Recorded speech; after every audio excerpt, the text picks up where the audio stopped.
On October 12, 2019, a TV show came to an end, one that had nearly a decade of pop culture relevance, of fan bases and colors, life lessons, magic, and friendship. A show that enjoyed a decade of episodes, good, bad, and great, with amazing characters full of relatability and energy, ending on a high note before it went on for too long like so many other shows we have seen beforehand. However, it also left us with one of the most interesting and bizarre fan bases the world had ever seen in recent years. One that was left without anything to draw from for more content, leading many to speculate if the fandom was going to die now that the show was over. It seems like an absolutely silly question considering nearly a decade of memes, love, and content that was delivered based on this show, but it's still a concern many fan bases feel at one point or another. With nothing to draw content from, how will the fan base adapt? For some possibly newer fans, that really did seem like the case, but for the older generations that have been around since the beginning, this was just another chapter in the strange book of Brony. And that's the subject of today's video and what I'm going to be looking at today. So gather around,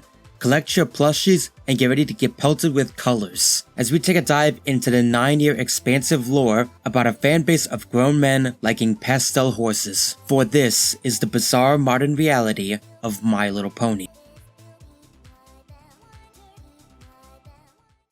If there's one thing that has become completely and utterly unpredictable, it's the internet and how it responds to media. When the internet gets hold of something, there's no telling what it could possibly do with it. They can band together to get something much more relevancy like with interspecies reviewers, they can lust over it like a bunch of hungry furries like with Tony the Tiger, or they can go to strange, weird, and bizarre places like what happened with the Sonic the Hedgehog fanbase. But I think to truly understand the 9-year-long rabbit hole that this has created, I need to set you guys in the proper mood to put you in the right mindset of what it was like to be in this fanbase. So let's go back in time, back to the far-off year of 2010. You're still a bright-eyed, bushy-tailed high schooler, you've only been here a year and you're still discovering everything about yourself. You're still not sure what you want to do with your life or even where you're going to go. Then one day, you're sitting in your bed after school, it's getting late and the weekend is right around the corner. You decide to browse the internet on your phone. Maybe you'll hop on Tumblr, maybe Facebook, maybe even check out your regular websites. No matter what it is, you end up stumbling upon something in particular,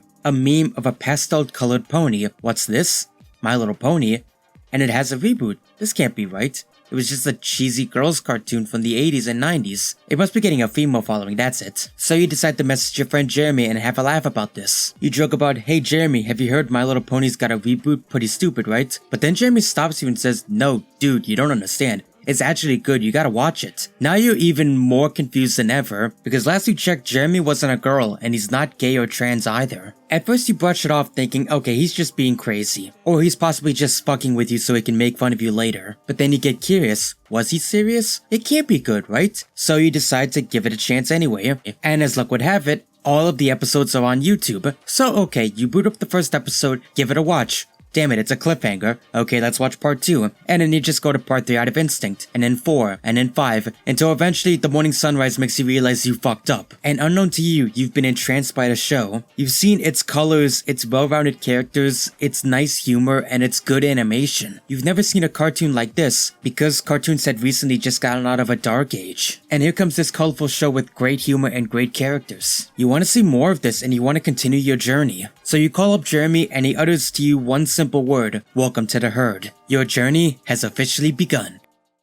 If there's one beautiful thing about the internet, it's its ability to create memes out of nothing. Just this year, we had a meme about everything being cake because of a magical cake knife. And in my opinion, in its early years, the Bronies created more memes than most fandoms did in a lifetime. To my knowledge, some of the earliest memes out there were confound these ponies and just random screen caps with texts on them. It serves as a nice time capsule of what memes were like in the early 2010s. How back then all you needed is random screen caps and some text, or maybe even some gradient backgrounds. And if you were to ask me why specifically people latched onto creating so many memes based around My Little Pony, I'd have to say it's because the art style lends itself very well to meme culture. There's something deceptively complex yet simple and beautiful about the designs. And at the same time, the amount of out-of-context faces, screen caps, and stills, combined with the amazing colors and curvy outlines, they act as a perfect base to embody a meme that immediately catches your eye. And because they were creating memes on a show that was still on the air, unlike older cartoons, people could get into it. And it also showed just how quickly the Brony fandom expanded and grew. Anyone who joined the fandom or heard of the fandom way later in its life may not really be able to grasp this, but the Brony fandom sprouted out of nowhere seemingly, with how massive it became and how quickly. And from 4chan of all places. It got so big that it basically needed its own website to keep track of everything, and thus Equestria Daily was formed. While it wasn't the first thing to keep track of pony content, it did become one of the biggest, and is still the biggest to this day. It became a large collection of pony news and arts, reaching over 1 million page views in the span of maybe 2 years. In my opinion, the main reason why it worked out so well was because the staff were pretty good and friendly, and the community needed a hotspot to gather together, and it almost acted as a museum for Brony news and history. Like seriously, take a browse down memory lane and see just all the crazy news that Equestria Daily reported on. Memes, Equestria Daily, and other factors planted the seeds for the Brony fandom, and now it's time to skip to the height. The year is 2012. You're full ham in on the Brony community. You've collected stuff, you watched the show religiously,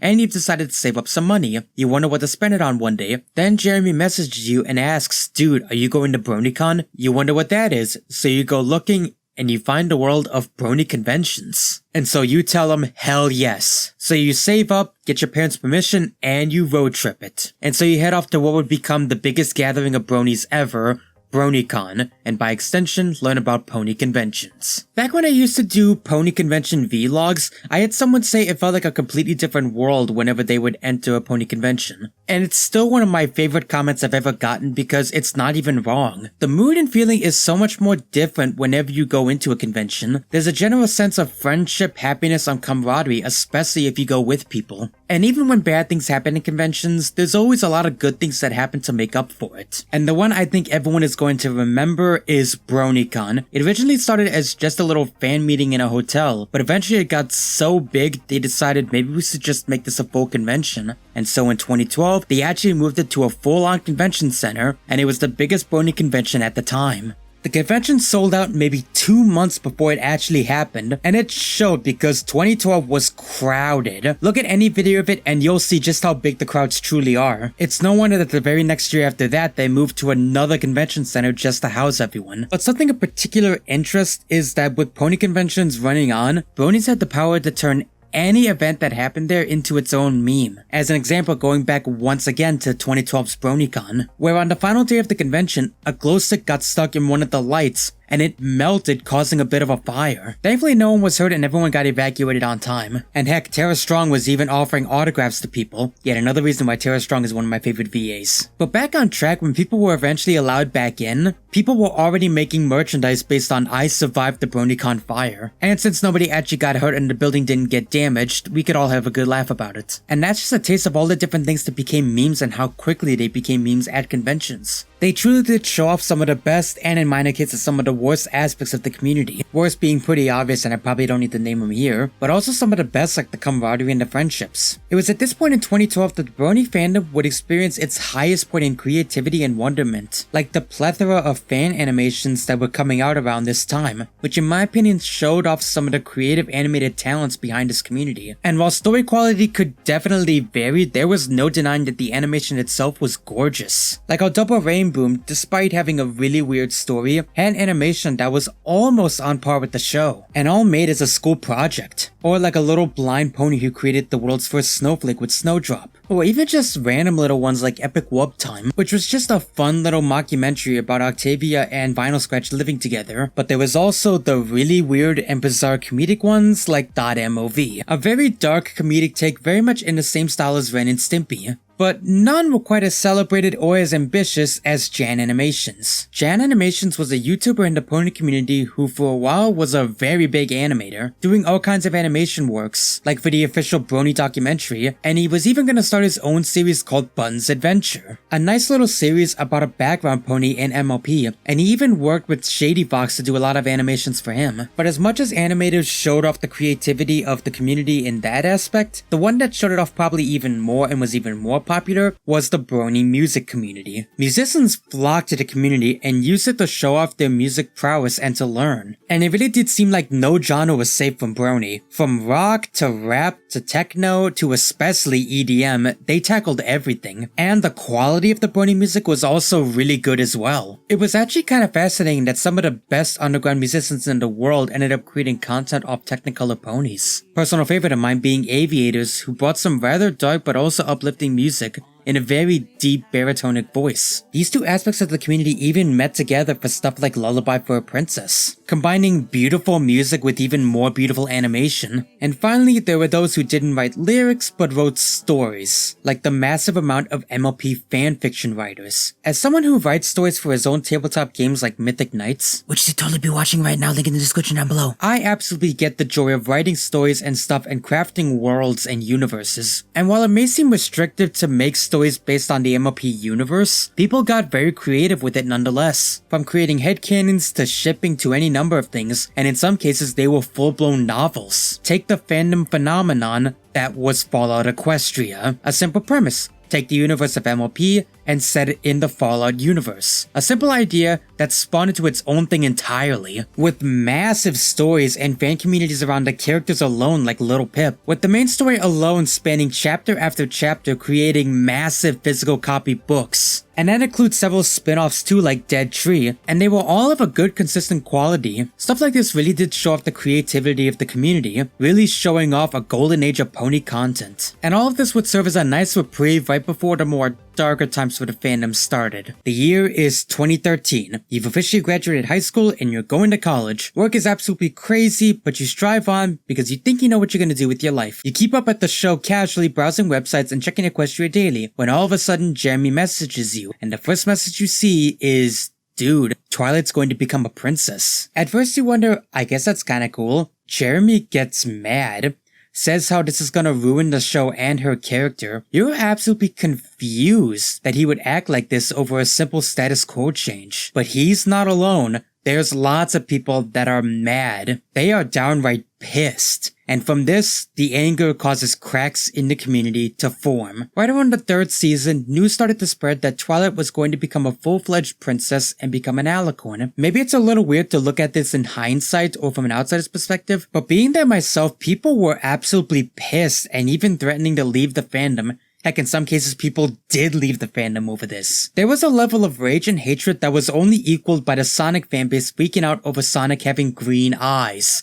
And no, I'm not joking. Displaying a distaste for Season 3 as a whole and for this calling it a train wreck, wishing to have nothing to do with the fandom or the show anymore. And to this day, people still debate if giving Twilight wings was a good idea or not. Not helping was the first spin-off that was gonna come from this, did nothing but spread even more hatred, and this spin-off was called Equestria Girls, a show that was heavily criticized for being everything Lauren Faust didn't want MLP to be. And while it did eventually get its fans with the sequel, or whether or not you liked the series or not, there was no denying that after Season 3, this really wasn't the best move to take. And what was really solidifying people's hatred was fan projects getting cancelled and cease and desisted by Hasbro. Two of the most popular being Bun's Adventure and Fighting is Magic. Both of them got cease and desisted by Hasbro. Heck, I know some people who left the fandom just because Fighting is Magic got cancelled. This sense of malice and the sudden revolving door of people coming in and going out because of all this craziness led to the fandom getting warped in strange and bizarre ways. And while there was certainly already a bit of a weird stigma for the Brony community, the more stranger side of the fandom started becoming much more prevalent. Even with Season 4 satisfying people, old and new fans alike, the sudden bizarre reality was starting to set in.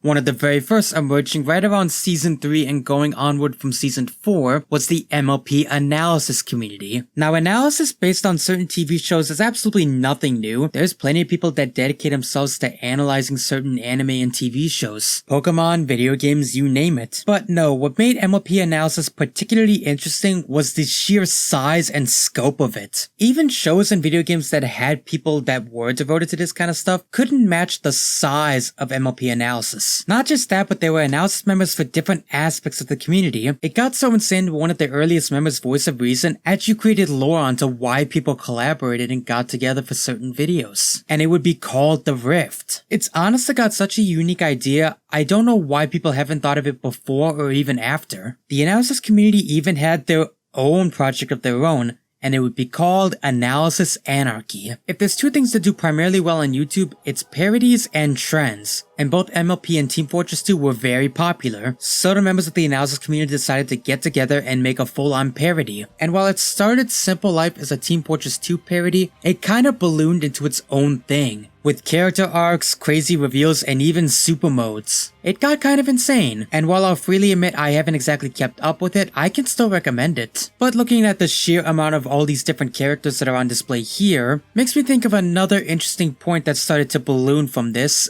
and that was the OC. Much like the Sonic fandom, having an OC was considered a sense of expression. It was a representation of who you were as a person in the fandom. And while it certainly started with just ponies at a start with just unicorns, earth ponies, and pegasi, it quickly started to expand as the show also expanded its boundaries. Sure, it started with ponies, but eventually we got dragons and even changelings. But for some reason, even in this aspect, they became distasteful for certain OCs. Two of the ones that were regular punching bags were Alicorn OCs and Red and Black OCs. Red and Black OCs because of the edginess that was associated with them, and Alicorns because people wanted Alicorns to stay special and not become a oops all Saiyan situation. But the rant videos against them didn't really matter because at the end of the day, it was a matter of expression. If you truly identified with that specific type of pony, then go for it. And while I do believe that you should open yourself up to constructive criticism to make your OC better than it could be, don't be afraid to say no because it's what you like. Because the OC to me is an embodiment of expression in the community, but there was also another type of expression that was being shown in the more deeper sides of the community. Since the majority of bronies were young adults and teenagers, there was obviously a sense of self-discovery at the time. Self-discovery on what you found attractive. Yes, we're going there. I am talking about MLP pornography. Now, if you do not wish to hear anything about this whatsoever, then skip to the time I'm putting on the screen right now. I will wait 5 seconds for you to do that.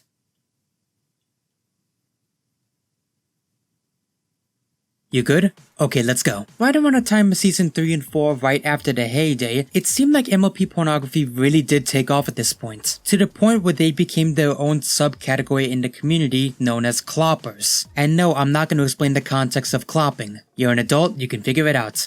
And if you're not an adult, what the fuck are you doing on my channel? Get out of here. And much like any part of the community, there were copious amounts of subcategories. Many of them dealing with different fetishes. From bondage, to spanking, to pregnancy, you name it, there was probably a fetish in the community. And cloppers were not exactly a well-kept secret in the Brony community. Even those vaguely familiar with it knew about it. And I think why people knew about it so much was because of the sheer scope of it. As I said in the beginning, most bronies were teenagers and young adults, which left a lot of artists to find their calling in making pornography, as well as people discovering what they personally liked. And that's why I ultimately think clopping is pretty much harmless and kind of important to an extent. If my interspecies review analysis is any indication, I'm all for self-expression, as long as you're not hurting anyone. And in the same way the OC was an expression of oneself, so too was clopping an expression of one's own desires, helping with self-discovery, finding what you truly liked in a partner and what you truly wanted to do. And frankly, at the end of the day,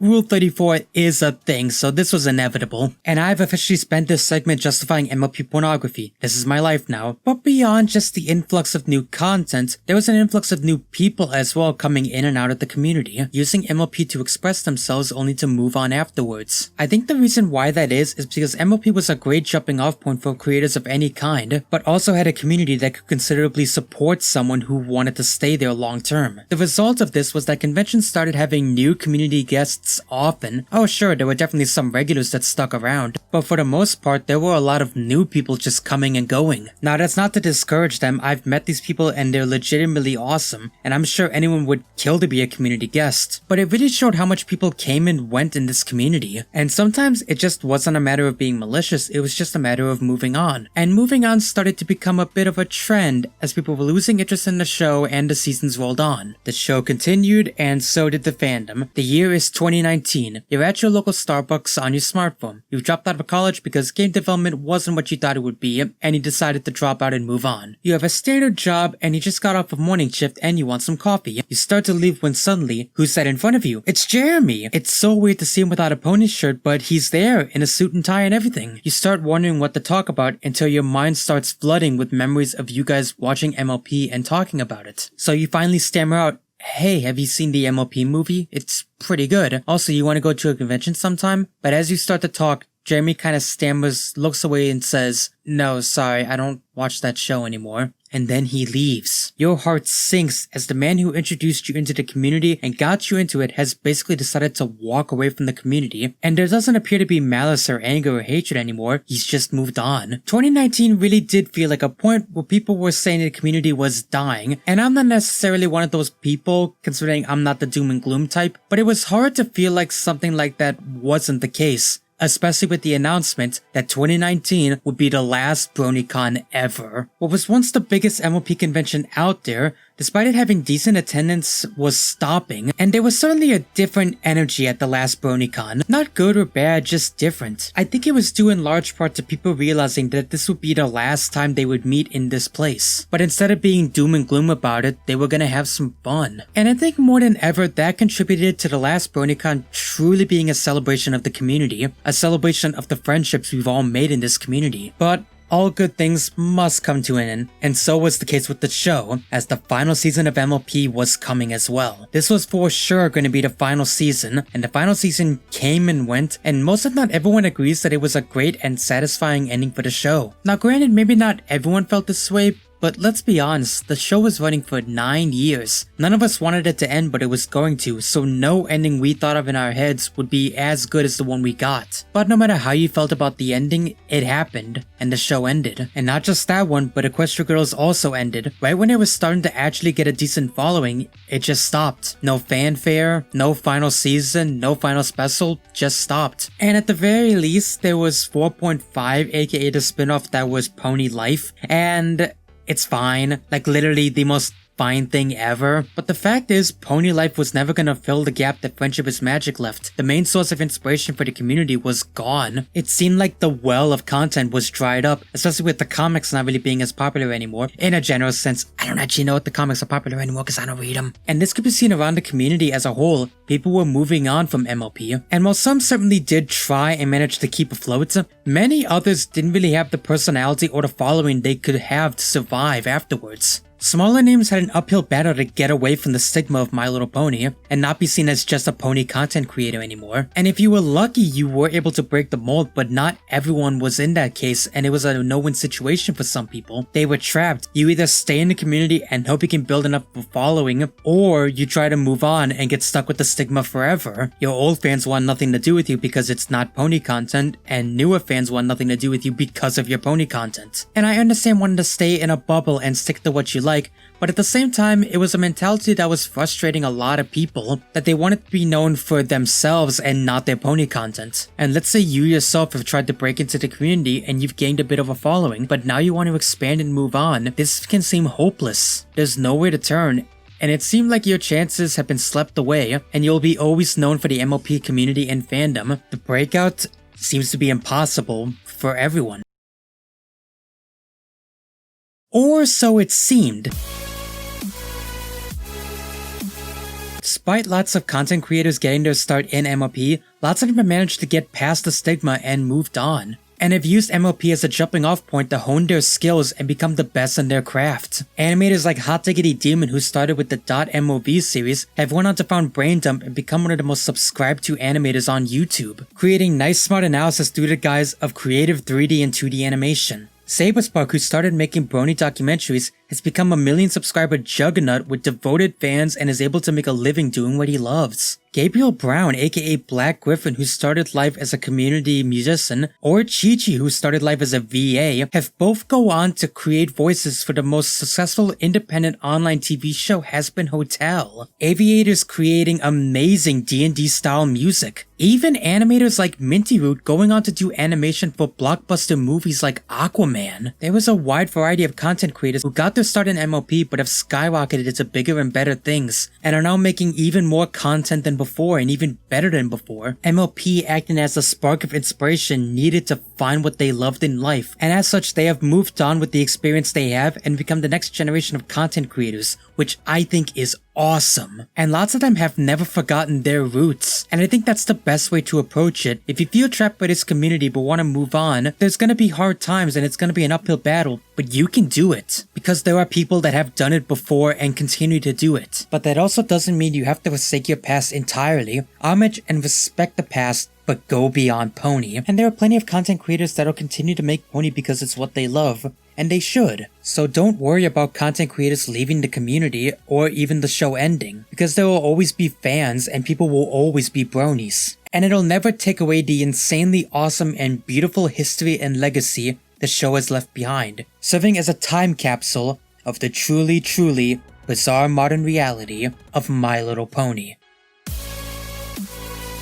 Loyal watchers, thank you all so much for making it all the way to the end of this video. And if the ending narrative wasn't any indication, this will in fact be my last MLP related video I ever make. Now don't worry, that doesn't mean I'm going anywhere. I'm gonna continue to make content on this channel, but I'm moving on to bigger and better things. And I encourage you to stick around because I've got all kinds of stuff on the pipeline that I intend to show off. However, this also means that I'm going to be privatizing my MLP videos. I don't want to full on delete them as that feels disrespectful, but at the same time, moving myself to a new channel or moving all of them to a new channel would be more time and energy than it'd be worth, honestly. So I feel like this is the best possible compromise. So there'll be a link down below to my previous episodes playlist if you want to save it and reminisce. However, if you're with me and want to see me make more content in the future, then consider signing up for my Patreon at patreon.com/the Watchful One. Links at the end of the video and down below, and you can join some of the amazing people that have helped keep my content going, like Beta Upgrade, Logan01, and Soundwave. And as a final bit of housekeeping, I please